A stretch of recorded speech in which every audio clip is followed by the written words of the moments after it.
பொதிகை தொலைக்காட்சி நேயர்களுக்கு இனிய காலை வணக்கம். தியான யோக நிகழ்ச்சியில் இன்று நாம் காணவிருக்கும் ஆசனா உத்தானாசனா. இந்த ஆசனா சிறுவயதிலிருந்து முதியவர் வரை செய்யக்கூடிய மிகச்சிறந்த எளிமையான ஆசனா. இந்த ஆசனா செய்வதன் மூலம் நமது கணுக்கால்கள், முட்டி, தொடை பகுதி, அடிவயிற்று பகுதி வலுவடைகிறது. இதை அதிகாலையில் செய்தால் மிகவும் சிறந்தது. இந்த ஆசனத்தின் மூலம் டயபெட்டிஸ் என சொல்லக்கூடிய நோய் சரி செய்யப்படுகிறது. இதை எப்படி சரி செய்யப்படுதுன்னா, நாம் முன் குனிந்து செய்யும் போது நம்ம வயிற்றுல கொடுக்கக்கூடிய அழுத்தமானது அந்த பான்கிரியாஸையும் இன்சுலினையும் ப்ராப்பரா சுரக்க செய்யுது. அதே மாதிரி ஒவ்வொரு ஆசனத்தையும் நம்ம செய்யும் போது ஒரு முறையிலிருந்து குறைஞ்சபட்சம் 3 இல்லை 5 முறை நாம் செய்யலாம். செய்யும் பொழுது ஒவ்வொரு முறை செய்யும் பொழுதும் 5 to 15 எண்ணிக்கை வரை அந்த ஆசன நிலையில் இருக்க வேண்டும், சாதாரண மூச்சு நிலையில். அப்படி சாதாரண மூச்சு நிலையில் செய்யும் பொழுது நமக்கு அதிக பலன் கிடைக்கின்றது. அதே மாதிரி ஒரு ஆசனத்தை ஒரு தடவை செய்யறதை விட பல முறை செய்யறது நமக்கு ரொம்ப நல்ல பயிற்சி அளிக்கும். இதை குழந்தைங்க காலையிலையும் பண்ணலாம், சாயங்காலமும் பண்ணலாம். இப்போ இந்த ஆசனா செய்யும் போது நமக்கு ஏற்படக்கூடிய, குழந்தைங்களுக்கு சீக்கிரமா கோவப்படக்கூடிய தன்மை வரும். அந்த தன்மையானது இந்த ஆசனத்தின் மூலம் குறைக்கப்படுகிறது.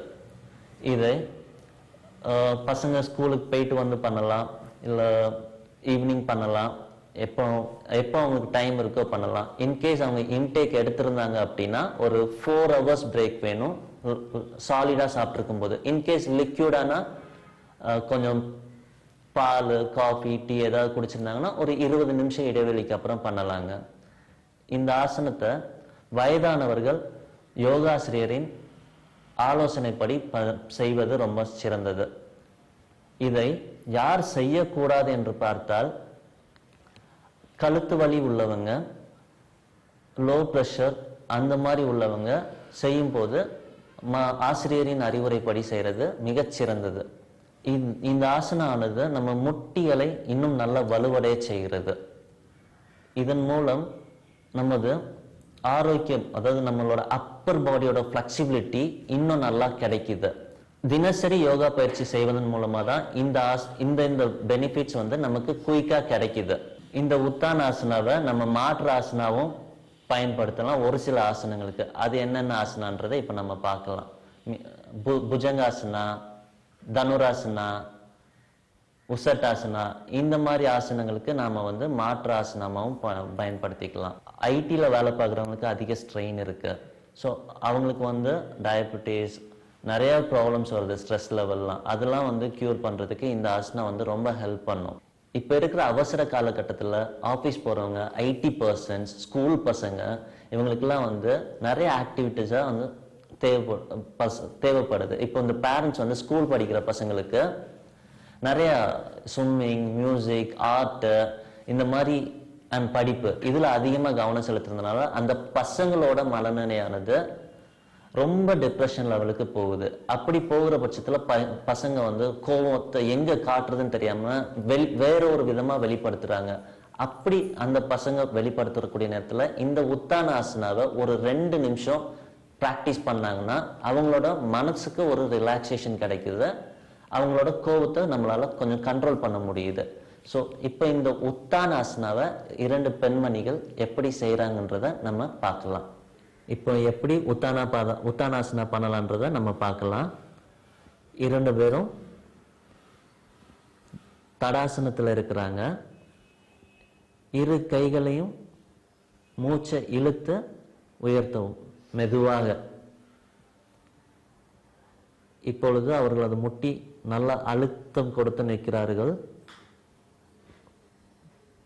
எக்ஸேல் பண்ணிட்டு பெண்ட் ஃபார்வர்ட், மூச்சை வெளியில விட்ட மாதிரி மெதுவாக குனிந்து நல்ல டீப் இன்ஹேல் தென் எக்ஸேல் பண்ணணும். இப்போ 2 பேரும் பார்த்தீங்கன்னா ஒருத்தருங்க கை தரையில தொட்டிருக்காங்க, இன்னொருத்தவங்க ஃபிங்கர்ஸை மட்டும் தான் டச் பண்ணியிருக்காங்க. இது ஒவ்வொருத்தருக்கும் அவங்களோட உடல் வாக பொறுத்து தொட முடியும். உங்களுக்கு முட்டி வர தான் தொட முடியும்னா நீங்கள் முட்டி வர தொடலாம். இப்போ இந்த ஆசனாவை செய்யும் போது உங்களோட கணுக்கால், முட்டி, தொடைப்பகுதி நன்கு வலுவடைகிறது. அதே மாதிரி குனிஞ்ச நிலையில் இருக்கும்போது பிகினர்ஸ், அதாவது முதல்ல நான் யோகா பண்ண போறேன்னு சொல்றவங்க கண்களை திறந்து வச்சு இந்த ஆசன பயிற்சியை பழகணும். இப்போ இவங்க குனியும் போது இவங்களோட முதுகு எலும்பானது நல்லா முன்னோக்கி வந்திருக்கு. அப்போ என்ன ஆகும் அப்படின்னா அவங்களோட அப்பர் பாடி ஃப்ளெக்சிபிலிட்டி ரொம்ப நல்லா இருக்கும். அண்ட் அவங்களோட அடி வயிறு பகுதியானது நன்கு வலுவடைகிறது. It's call strengthening. இப்போ அவங்களோட வயிற்றுக்குள்ள இருக்கக்கூடிய பேன்க்ரியாஸ், இன்சுலின் ஆனது ப்ராப்பரா சுரக்கும். மெதுவா இன்ஹேல், மெதுவாக இன்ஹேல். மூச்சை இழுத்துட்டு 2 கையும் அப்படியே மேலே தூக்குங்க. மெதுவாக. எக்ஸேல், 2 கைகளையும் சாதாரணமாக. ஒரு ஆசனத்தை திரும்ப திரும்ப செய்யும் போதுதான் அந்த ஆசனத்திற்குரிய பலன் அதிகமாக நமக்கு கிடைக்கும். ஸோ இந்த ஆசனத்தை நம்ம இன்னொரு முறை பார்க்கலாம். அகைன் மூச்சை நல்லா எடுத்துக்கோங்க. 2 கைகளையும் மேலே ஒசத்துங்க. மெதுவா. இப்போ மூச்சை வெளியில விட்ட மாதிரி மெதுவாக முன்குனிந்து தலை முட்டி பகுதியை தொடணும். தொட முடியலைன்னா உங்களால எவ்வளோ முடியுமோ ஜஸ்ட் ட்ரை பண்ணுங்க. இந்த ஆசனத்தை ரெகுலரா ப்ராக்டிஸ் பண்ண உங்களுக்கு ஒரு 2 to 3 வீக்ஸ்ல முட்டியை தொடுறதுக்கு உண்டான வாய்ப்புகள் அதிகமாக இருக்கும். இதே உள்ளங்கை நல்லா அழுத்தணும். அழுத்தும் போது உங்களுக்கு இரத்த ஓட்டமானது தலைக்கு நல்லா செலுத்தப்படுகிறது. உடல் புத்துணர்ச்சி பெறுகிறது. அகைன் இப்போ 2 கைகளையும் மேல மெதுவா தூக்குங்க. மெதுவாக. Exhale. Put your hands down. 2 கைகளையும் கீழே போடுவோம். இப்போ நம்ம இந்த ஆசனத்தை நேராக செய்து பார்த்தோம். இதே ஆசனத்தை நம்ம பக்கவாட்டில் எப்படி செய்யலாம் என்பதை பார்க்கலாம். மீண்டும் தாடாசனத்தில் நேராக நிற்கவும். நல்லா முதுகெலும்பை நேராக வைத்து மூச்சை நல்லா இழுத்த 2 கைகளையும் மேலே உயர்த்தவும். மெதுவாக. இப்பொழுது உங்களோட இடுப்பு பகுதியானது அதாவது ஸ்ட்ரெச் ஆகுது. எக்ஸேல். மெதுவாக பெண்ட் ஃபார்வர்ட். பக்கவாட்டில் செய்வது எப்படி என்பதை இப்போ நாம் பார்க்கலாம். இருவரும் தடாசனத்தில் இருக்கிறார்கள். மூச்சை நன்றாக உள்ளிழுத்து 2 கைகளையும் மேலே உயர்த்தவும். மெதுவாக உயர்த்தவும். இப்பொழுது மூச்சை வெளியே விட்டவாறு முன் குனிந்து 2 கைகளும் தரையை தொட வேண்டும். உங்களால் இயன்றவரை இந்த ஆசனத்தை நீங்கள் பயிற்சி செய்யலாம். கை தரையை தொடுவது முக்கியம். பட் முடியவில்லை என்றால் நீங்கள் ஃபிங்கர்ஸ் அந்த மாதிரி டச் பண்ணிக்கலாம். ஸ்டே பண்ணுறச்ச சாதாரண மூச்சில் இருக்கணுங்க. அதே பலன் உங்களுக்கு அதிகமாக கிடைக்கணும் அப்படின்னா நீங்கள் காலையில் மாலையில் 2 வேளையும் வெறும் வயிற்றில் பண்ணுறது ரொம்ப நல்லது. எக்ஸ்பெஷலி இந்த ஆசனத்தை டயபெட்டிஸ் பேஷண்ட் தாராளமாக பண்ணலாம் வெறும் வயிற்றில். இப்போ மெதுவாக மூச்சை மேலே இழுத்து 2 கைகளையும் உயர்த்தவும். எக்ஸேல். 2 கைகளையும் கீழே வைக்கும். மீண்டும் ஒரு முறை இந்த ஆசனத்தை எப்படி செய்கிறார்கள் என்று பார்க்கலாம். இன்ஹேல், ஹேண்ட்ஸ் அப்.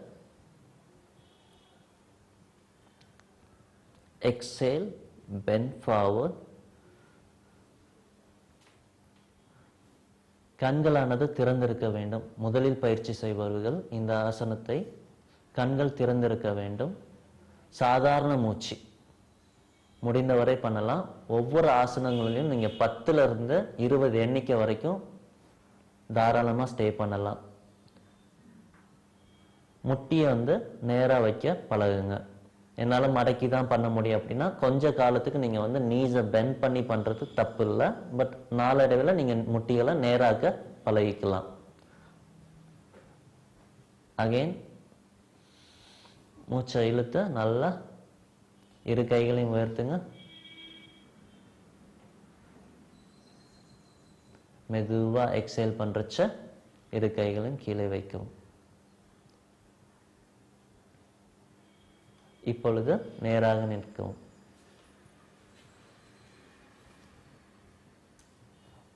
இதே இது திருப்பி நேராக நம்ம எப்படி பண்றது பார்க்கலாம். ஹேண்ட்ஸ் நல்லா மூச்சு இழுத்து இரு கை மேல தூக்குங்க.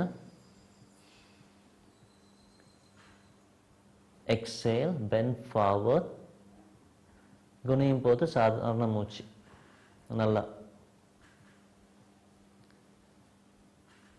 தலை முட்டிய தொடணும். முடிஞ்ச வரை ட்ரை பண்ணுங்க. முடியலைன்னா ப்ராக்டிஸ் திரும்ப திரும்ப பண்ணாதான் ஈஸியாக அவங்களால அச்சீவ் பண்ண முடியும். இப்படி பண்ணும்போது ஹெட்டுக்கு நல்ல பிளட் சர்க்குலேஷன் போகிறதுனால தட் ஹோல் டே நீங்கள் ரொம்ப எனர்ஜெட்டிக்காக ஃபீல் பண்ணலாம். முதுகு வலி உள்ளவங்க இந்த ஆசனா செய்யும் போது யோகாசிரியரோட அட்வைஸ் மூலமாக நீங்கள் கற்றுக்கலாம். Again, inhale, மெதுவாக. Exhale.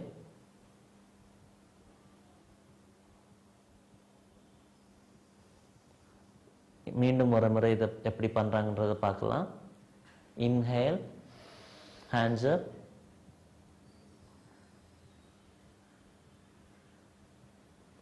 Exhale.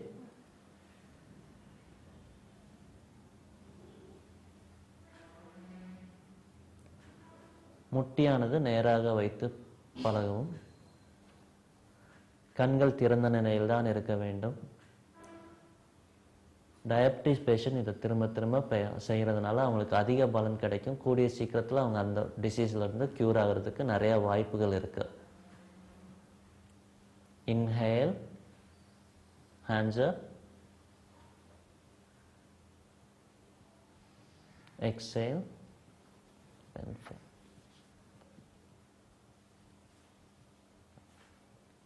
உத்தானாசனா எப்படி செஞ்சோன்றதை இப்ப நம்ம பார்த்தோம். மீண்டும் அடுத்த நிகழ்ச்சியில் உங்களை சந்திக்கிறேன். நன்றி.